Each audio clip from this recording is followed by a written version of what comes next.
Hello everybody, it's Lee Gaus again here in Chicago with EFG Group, IFG Group, and it is Thursday, and that means another day for Numberology. For those of you that may be joining us for the first time, what we're going to do is taking a look at some of the commodities that my system, the LAWG 647 system, is suggesting have a high probability, or has a high probability of changing the dominant trend. And we've got several commodities that we're going to look at. They're all based on Friday closes, so we're talking about these commodities could be changing the trend based upon their close tomorrow.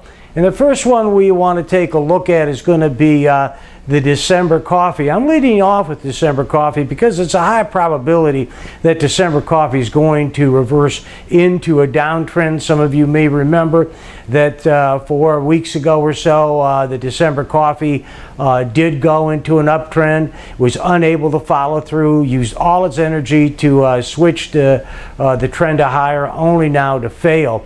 And so the reason I mention that, sometimes the model is just wrong. And the December coffee is a good example of that. So if December coffee closes at or below 135.50 tomorrow, the long-term trend of December coffee, according to my model, will turn bearish.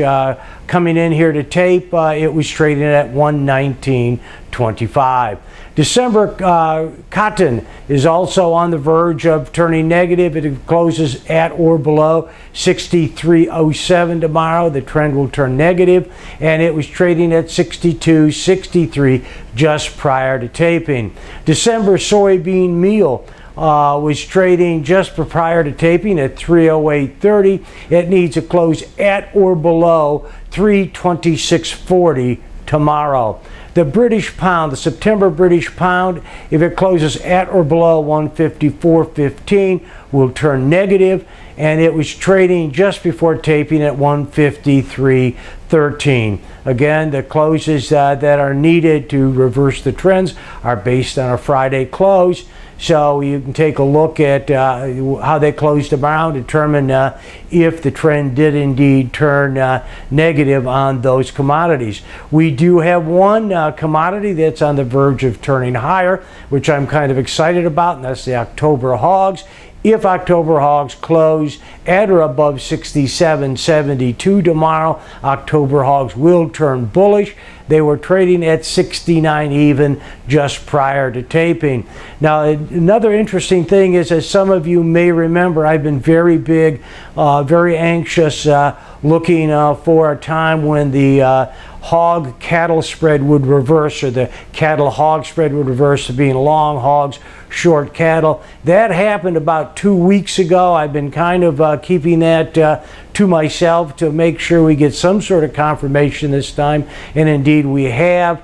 If you don't like the idea of being just long the hog market, you may want to consider being long the hog market, short the cattle.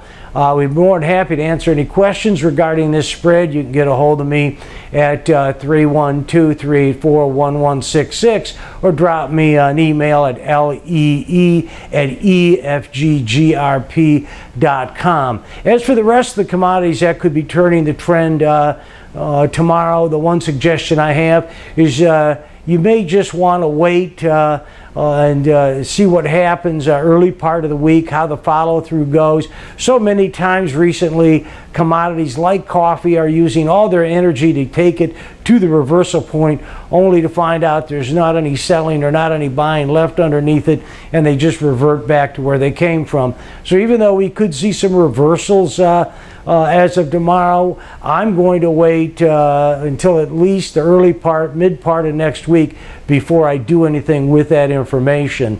So with having said that, remember there's always risk in trading commodities. Be aware of the risk you are assuming if you should trade commodities. You can get a hold of us at www.ifgfutures.com or drop me an email or give us a call. This has been Lee Gaus at IFG Futures, EFGFutures.com here in Chicago. Have a great trading week and a great weekend.